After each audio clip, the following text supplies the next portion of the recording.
How do you fix virus scan failed in Google Chrome? So if you want to fix your virus scan failed in your Google Chrome, then what you need to do is first you just need simply press Windows and R keys together. And here you need to enter REGEDIT, which is regedit, and then hit the enter. Click on yes, and it will open up your registry editor. Now here you need to expand HK local machine and then go with software. And under software, you need to scroll down and you'll find Microsoft right here. Click on Microsoft, expand Microsoft, and then scroll down again and you'll find Windows. Scroll down, go with Windows. And under Windows, we need to go with current version. And under current version, you will have policies. You need to scroll down and go with policies. Under policies, you will have attachment option. You need to click on attachment.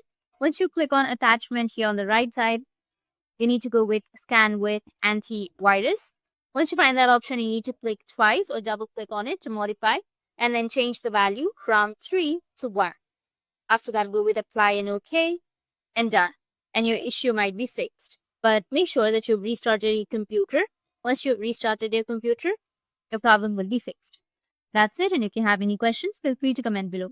Thanks for watching.